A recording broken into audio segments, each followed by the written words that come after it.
میں یقین کے ساتھ کہتا ہوں کہ اسلام میں جو بھی عید آئی ہے، جو بھی عید ہے، آپ اس کا تجزیہ کر کے دیکھیں، آپ کو کھلے میدانوں میں سڑکوں پر چھوڑ نہیں دیا جاتا کہ دن بھر جو کرنا ہے کرو، نہیں، بلکہ خوشیاں منانے کا طریقہ یہ بتایا گیا ہے کہ سب سے پہلے اٹھنے کے بعد وضو، غسل، عطر، خوشبو کے ساتھ پہلے بارگاہ رب العزت میں آؤ اور سجدہ کرو۔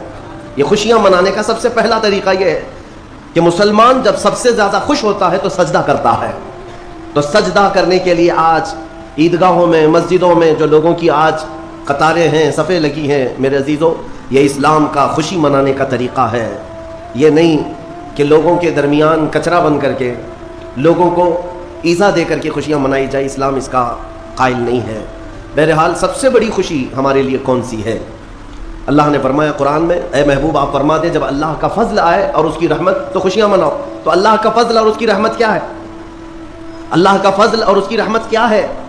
بہت ساری چیزیں ہیں۔ رمضان یہ اللہ کا فضل ہی تو تھا، تمہیں کھلا پلا رہا ہے یہ اللہ کی رحمت ہی تو تھی، تمہیں صحت اور تندرستی دیا یہ اس کی رحمت ہی تھی، تو یہ فضل اور یہ رحمت ہے۔ لیکن سب سے بڑی رحمت جب تمہارے پاس آئے تو خوشیاں مناؤ۔ قرآن کہتا ہے سب سے بڑی رحمت کیا ہے؟ وما ارسلناک الا رحمتا للعالمین، محبوب ہم نے آپ کو سارے جہانوں کی رحمت بنا کر بھیجا ہے۔ پتہ یہ چلا کہ کائنات کی سب سے بڑی رحمت مصطفیٰ کریم کی ذات پاک ہے، اور جب وہ آئے تو سب سے بڑی خوشی کا دن ہوتا ہے۔ اسی لیے کہا ہے کہ دونوں عیدوں سے افضل ہے عید میلاد رسول، چاہے عید الفطر ہو یا بقرعید ہو، عید الاضحیٰ ہو، یہ دونوں عیدوں سے افضل ہے عید میلاد رسول۔ اس کی وجہ یہ ہے کہ ہمیں نہ عید الفطر معلوم ہوتی نہ عید الاضحیٰ معلوم ہوتی، یہ سب معلوم ہوئی ہیں اگر تو آمنہ کے لال کے صدقے میں معلوم ہے۔ ہاں، ہمیں رمضان پتہ چلا ہے، عید پتہ چلی ہے، تو کس کی بدولت؟ اگر مصطفیٰ کریم صلی اللہ علیہ وسلم نہ آتے، نہ بتاتے، تو کون سے رمضان کا تصور تھا، کون سی عید پتہ چلتی؟ اسی لیے حاصل کلام تو یہ ہے میرے عزیزو، وہ جو نہ تھے تو کچھ نہ تھا، وہ جو نہ ہو تو کچھ نہ ہو، جان ہے وہ جہان کی اور جان ہے تو جہان ہے۔ آج عید اگر منانا بھی ہے تو میں یہ ضرور کہوں گا کہ آج عید پڑھنے کے بعد، نماز پڑھنے کے بعد سب سے پہلا کام جو آپ کرتے ہیں وہ کیا ہے؟ سب سے پہلا کام آپ یہ کرتے ہیں اپنے ماں باپ، اپنے رشتہ داروں سے ملاقات، اور گھر جلدی بھاگ کر کے جاتے ہیں کہ اپنے بڑوں سے ملاقات کرنا ہے۔ آج مصافحہ معانقہ کا دن ہے، آپ کو اپنے ماں باپ جس قدر یاد رہتے ہیں، میرے عزیزو اس رسول کو آج ہرگز فراموش نہ کرو جو اپنی رات کی تنہائیوں میں تمہیں امتی امتی کہہ کر یاد کیا کرتے تھے۔ آج ان کا دن ہے، آج اس رسول پاک کا دن ہے۔ سورج کے ڈوبنے سے پہلے پہلے تک کثرت سے میرے آقا کی بارگاہ میں بیٹھ کر درود بھیجو اور عرض کرو کہ آقا آج میری خوشی کا دن ہے، میں اپنے ماں، اپنے باپ، اپنے بھائی، اپنے بہن، سب سے زیادہ اگر دنیا میں کسی سے پیار کرتا ہوں تو وہ آپ کی ذات مبارکہ ہے۔ رسول پاک صلی اللہ تعالیٰ علیہ وسلم کو یاد کرنا آج کی عید کے دن کا ایک بہت ہی بڑا حصہ ہے مومنوں۔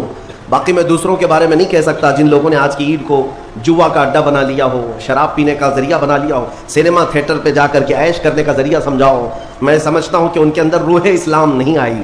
اگر اسلام کی روح ہوتی، اگر ایمان ان کے قلب میں بشاشت پیدا کر چکا ہوتا تو ہرگز وہ ایسی جگہ قدم بھی نہیں رکھتے۔ اے میرے عزیزو، آج مصطفیٰ کریم صلی اللہ علیہ وسلم کے سچے غلام بن کر کے دکھانے کا بھی دن ہے۔ آج دنیا تمہیں دیکھ رہی ہے، آج پوری دنیا دیکھ بھی رہی ہے اور ڈر بھی رہی ہے کہ یہ باہر نکلے ہیں آج کیا ہونے والا ہے۔ میرے عزیزو، تمہارے پاس سب سے بہترین میسج دینے کا وقت یہ ہے کہ رسول کریم صلی اللہ تعالیٰ علیہ وسلم کے غلام ان کی سنتوں میں ملبوس اپنے گھروں سے آج نکلے ہیں اور پوری دنیا میں حضور کی سنتیں عام کر کے رہیں گے اور حضور پاک صلی اللہ علیہ وسلم کے اخلاق کو پھیلا کر رہیں گے۔ آج تمہارے ذریعے سے حضور اکرم صلی اللہ علیہ وسلم کے اخلاق عام ہونی چاہیے۔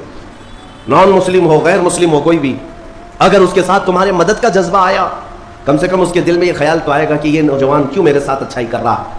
اس وقت تم یہ بتا سکتے ہو یہ میرا اپنا عمل نہیں، یہ میرے آقا کا عمل ہے۔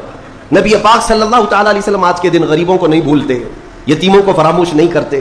حضور پاک صلی اللہ تعالیٰ علیہ وسلم آج ان یتیموں، بیواؤں، سب کے گھروں کا خیال تک رکھتے تھے۔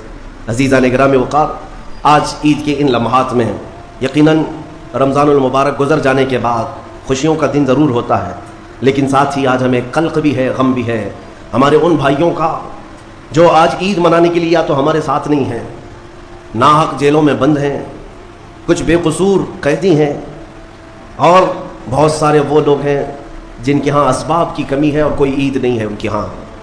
وہ فلسطین کا علاقہ ہو کہ شام ہو کہ یمن ہو کہ عراق ہو، ان کے ہاں کوئی عید نہیں۔ وہ کھلے میدانوں میں آج بھی ایک ایک روٹی اور بوٹی کے لیے ترس رہے ہوں گے۔ آج اس درد کے ساتھ ہم عید کے لیے حاضر ہیں اور بارگاہ مولا میں یہ عرض ضرور کریں گے کہ مولا، جہاں تو ہمیں نرم لقمے کھلا رہا ہے، حضور کی اس غریب امت پر بھی رحم فرما دے۔ ایک میرا ہی رحمت میں دعویٰ نہیں، شاہ کی ساری امت پہ لاکھوں سلام۔